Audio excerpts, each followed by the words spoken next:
पति पत्नी की कहानी। राधिका और नवीन को आज तलाक के कागज मिल चुके थे। दोनों ही साथ निकले और दोनों के परिजन साथ थे। उनके चेहरे पर विजय और सुकून साफ झलक रहे थे। 4 साल के लंबे लड़ाई के बाद आज फैसला हो गया था।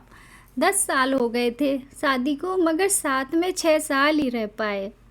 4 साल तो तलाक की कार्रवाई में ही लग गए। राधिका के हाथ में दहेज के सामान की लिस्ट थी जो उसे नवीन के घर से लेना था, और नवीन के हाथ में गहनों की लिस्ट थी जो उसे राधिका से लेने थे। साथ में कोर्ट का यह आदेश भी था कि नवीन 10 लाख रुपए की राशि राधिका को चुकाएगा। राधिका और नवीन दोनों एक ही टेम्पो पर बैठकर नवीन के घर पहुंचे। राधिका को उससे कुछ चीज़ें नवीन के घर से लेनी थी, इसलिए 4 साल बाद ससुराल जा रही है। आखिरी बार बस उसके बाद कभी नहीं आना था। उधर सभी परिजन अपने अपने घर जा चुके थे। बस तीनों रह गए थे, नवीन, राधिका और राधिका की माँ। नवीन घर में अकेला ही रहता था। उसके माँ बाप और भाई गांव में रहते हैं। राधिका और नवीन का एक बेटा भी था जो अभी 6 साल का था। कोर्ट के फैसले के अनुसार बड़ा होने तक वह राधिका के पास रहेगा और नवीन महीने में एक बार उससे मिल सकता है। घर में प्रवेश करते ही पुरानी यादें ताज़ा हो गईं। कितनी मेहनत से सजाया था इसको राधिका ने। एक एक चीज़ में उसकी जान बसी थी। सब कुछ उसके आँखों के सामने बना था। सपनों का घर था उसका। कितनी शिद्दत से नवीन ने उसके सपनों को पूरा किया था। नवीन थका हारा सा सोफे पर बैठ गया और बोला, ले लो जो कुछ भी चाहिए, मैं तुम्हें नहीं रोकूंगा।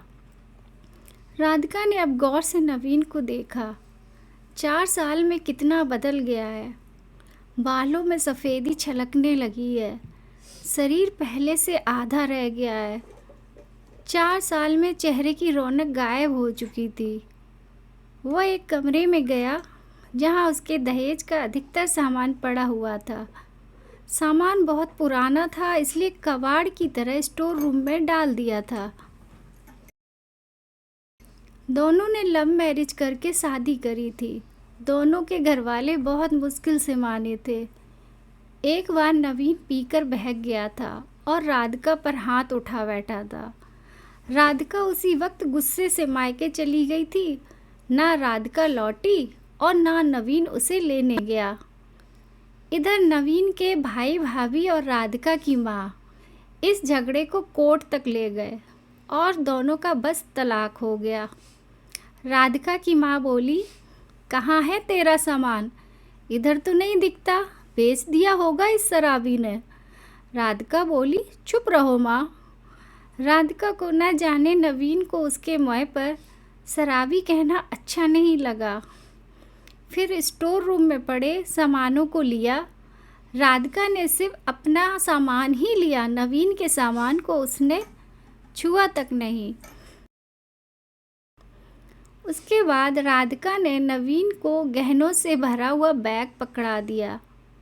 नवीन ने बैग वापस राधिका को दे दिया और कहा, रख लो, मुझे नहीं चाहिए, काम आएगा तुम्हारी मुसीबत में। गहनों की कीमत 15 लाख से कम नहीं थी। कोर्ट की बात कोर्ट में ही ख़त्म हो गई राधिका। वहाँ तो मुझे भी दुनिया का सबसे बुरा जानवर और शराबी साबित किया गया है। यह सुनकर राधिका की माँ ने कहा, नहीं चाहिए हमें यह गहने, और वह 10 लाख भी नहीं चाहिए जो कोर्ट ने देने को कहा था।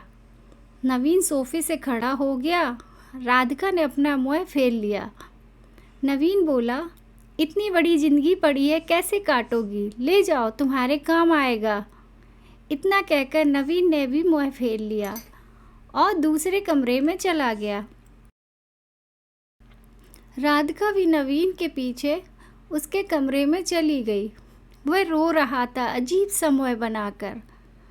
राधिका ने पहले उसे कभी रोते हुए नहीं देखा था। आज पहली बार उसने उसे रोते हुए देखा। उसे रोता देख राधिका को बहुत बुरा लगा। फिर नवीन ने उससे कहा, इतनी फिक्र थी तो क्यों दिया तलाक? राधिका बोली, मैंने अकेले नहीं, तुमने भी तो दिया तलाक। दस्तखत तो तुमने भी किए, माफ़ी भी तो मांग सकते थे। नवीन ने कहा, मौका कब दिया तुम्हारे घर वालों ने? जब भी फ़ोन किया काट दिया। राधिका बोली, घर भी आ सकते थे। नवीन बोला, हिम्मत नहीं थी। उसी वक्त वहाँ राधिका की माँ आ गई। वह राधिका का हाथ पकड़कर उसे बाहर ले गई। माँ बेटी वहाँ बाहर खड़ी गाड़ी का इंतज़ार करने लगी। राधिका के भीतर कुछ टूट रहा था, दिल बैठे जा रहा था, वह शून्य सी पड़ती जा रही थी। राधिका को नवीन के साथ बिताए हुए पुराने दिन याद आने लगे थे। तभी उसकी नज़र सामने एक तुलसी के सूखे पौधे पर पड़ी। कितनी शिद्दत से देखभाल किया करती थी, वह नहीं थी तो शायद तुलसी के पौधे पर पानी भी नहीं पड़ा। उसकी घबराहट और बढ़ी और वह घर के भीतर चली गई। उसकी माँ ने उसे पीछे से पुकारा, मगर उसने उसे अनसुना कर दिया। नवीन बेड पर उल्टे मुँह पड़ा था। एक बार के लिए उसे उस पर दया आई, लेकिन वह जानती थी कि अब सब कुछ खत्म हो चुका है, इसलिए उसे भावुक नहीं होना है। उसने अपने कमरे को देखा, कहीं कहीं तो मकड़ी के जाले झूल रहे थे। कितनी नफरत थी उसे मकड़ी के जालों से। कुछ देर बाद उसकी नज़र दीवार पर कुछ फ़ोटो पर पड़ी, जहाँ वह नवीन से लिपटकर मुस्कुरा रही थी। कितने सुनहरे दिन थे वह। इतने में उसकी माँ फिर आ गई। हाथ पकड़कर फिर उसे बाहर ले गई। बाहर गाड़ी आ गई थी। सामान गाड़ी में डाला जा रहा था। वह लोग गाड़ी में बैठ गए। नवीन गाड़ी की आवाज़ सुनकर बाहर आ गया। अचानक नवीन कान पकड़कर घुटनों के बल बैठ गया और बोला, मत जाओ, माफ़ कर दो। राधिका यही सुनने के लिए पिछले 4 साल से तड़प रही थी। सब्र के सारे बांध एक साथ टूट गए। राधिका ने कोर्ट के फैसले के कागज़ निकाले और फाड़ दिए और उसकी माँ के कुछ कहने से पहले ही लिपट गई नवीन से। साथ में दोनों बुरी तरह रोते जा रहे थे। दूर खड़ी राधिका की माँ समझ गई कि कोर्ट का आदेश दिलों के सामने ज़्यादा कुछ नहीं। अगर माफ़ी मांगने से ही रिश्ते टूटने से बच गए तो माफ़ी मांग लेना चाहिए। अगर आपको हमारी ये कहानी पसंद आई तो please like, share and subscribe ज़रूर कीजिएगा, ताकि मैं आपको और अच्छी अच्छी कहानियाँ सुना सकूँ।